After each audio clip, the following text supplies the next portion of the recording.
And then I just went to my friend Dom. I said, "Hey Dom," she goes, "Yeah." Says, "Do you realize that we're in a dark room with Dracula?" And all we heard was this.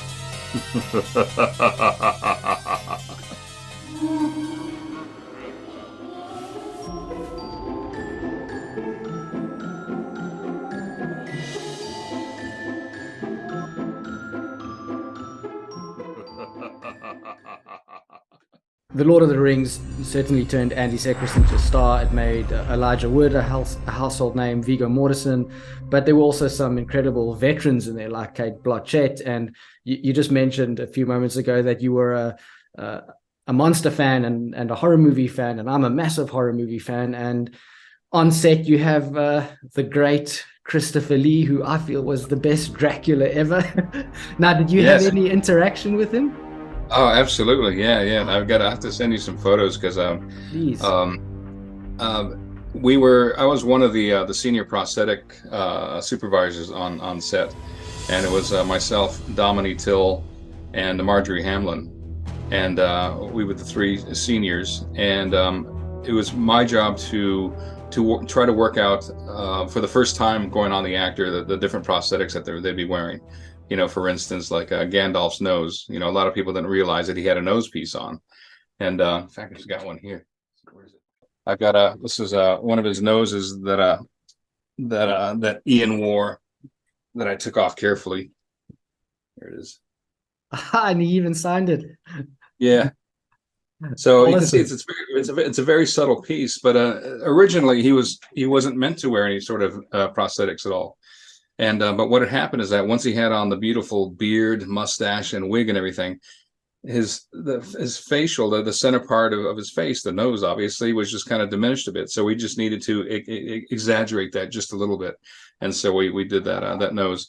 And so I will put that on. We went through about 5 different designs before Ian was happy with the design. He said, "Oh, this one's too pointy. This one looks like an ass," and that. So we finally got to this one.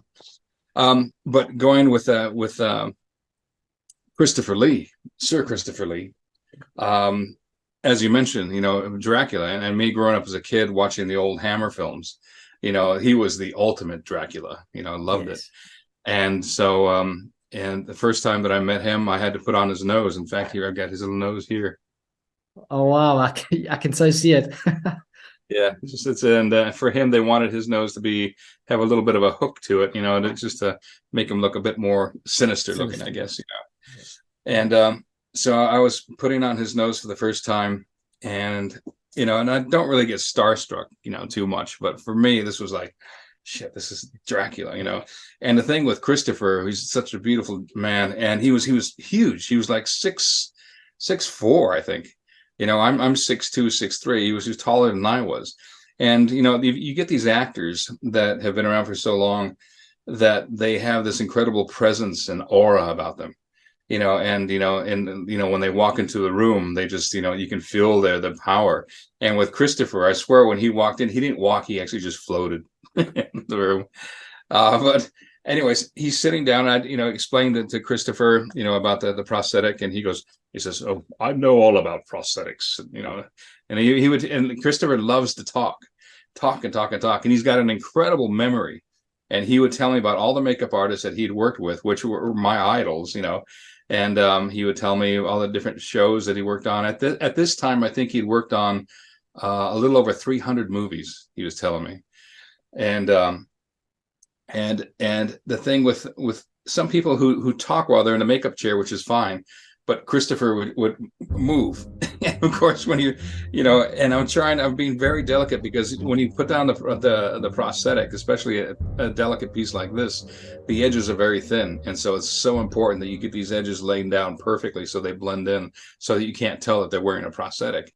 And I had like a sharp pair of tweezers and a glue brush, and I'm trying to glue this on while he's moving and telling me these stories. And I just didn't have the heart to say, "Excuse me, could you just not speak for a little bit and just keep your head still."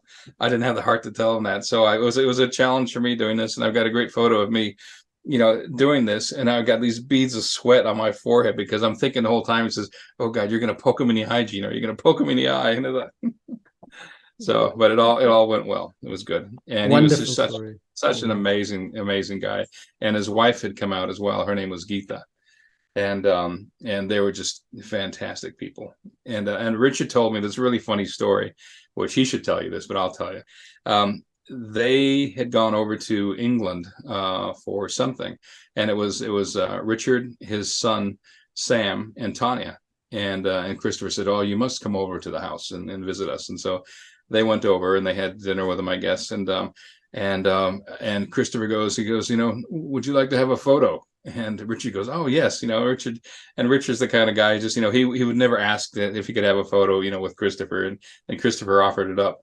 And so this is back in the days where before digital cameras, but they had like a little Instamatic camera. And so he said that Christopher had this amazing chair, like a throne, that he sat in. And I think Richard was sitting in it, and Tanya was there, and they were holding Sam, and Christopher was in the back. And so they took the photo, and then they left and went home. And then Richard got the photos developed, and he said in one of the photos, Christopher was behind them all going. I thought that was beautiful. That was great. I almost thought you were going to say you took the photo. They took the photo, and when they looked at it, he wasn't there. I wasn't there. Yeah. I'll tell you another funny little story with Christopher. It was in the very beginning, like almost in one of the few in the very beginning when we started filming, and I was putting Christopher's nose on, and I was in the trailer with Dominique Till, and it was like 4:30, 5:30 in the morning. It was still pitch black outside and everything, and we were making them up, and all of a sudden the generators go out, the power goes out, and it's like pitch black, and we all go, uh-oh, and we're sitting there for a minute, and then I just went to my friend Dom. I said, "Hey Dom," she goes, "Yeah," says, "Do you realize that we're in a dark room with Dracula?" And all we heard was just it's just that laugh of his it was just in the dark room. Just even the hairs are standing up on my arm right now. I'll never forget that. That was great. And then all of a sudden the lights came back on again. Christopher just looked at us and gave us a wink. It sounded like he had a really good sense of himself and the effect that he has on people and the characters that he played. Absolutely. Yeah. I've often read things that they often talk about Hollywood tough guys, and Christopher Lee is not someone that you would actually expect to see on that. He not with all the muscle bound guys that you have now, and he's a genuine tough guy. He's a man's man. He's a man's man. Yeah, sure. What sort of contribution do you think that the Lord of the Rings made from a visual effects perspective? I think it impacted in a lot of different ways. I mean, it's set the bar really high, for everybody, just because of its success. And as I mentioned before, so much of it was because of, of course, great direction from Peter and great writing from, Peter, Fran, and Philippa, but also setting the bar for the designs, all the designs that Weta Workshop did.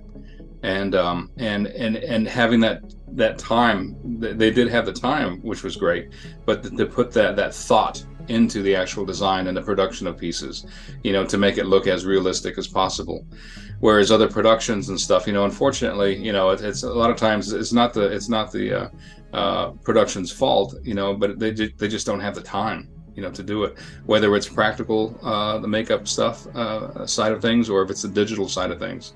Nowadays it's like, the studios want these films cranked out so quickly that it's not always one visual effects house that can do it all, do all the shots and meet that deadline. So a lot of times that film will get broken up, throughout a few different visual effects houses. And that always gets to be a bit of a challenge, because every house has kind of their own style of working and their own kind of tools, that they've come up with. And so a lot of times, we'll get a tool from somebody else that doesn't quite work with our pipeline, and vice versa. And so a lot of things have to get worked out that way. But as far as as I said, I think the films just really set a new bar. For the way that films look, and the way that they're produced and created. Certainly, it certainly feels like there was before Lord of the Rings and then after Lord of the Rings, and you notice that sort of change. Yeah, a lot of the visual effects that were done were just, it was groundbreaking. You know, just and what's interesting, and this is how I think you can really tell that a film is really, really good, is especially now with Rings. You know, I've gone back and watched it, you know, just recently. I was watching the Return of the King, and it's like, wow, it still holds up. You know? Yeah. And you know, unfortunately, a lot of my other films that I worked on, I watched it, it's like, ooh. but hey, you know, it's still fun. It's what we had for the time, you know. Yeah. Gaze into the abyss.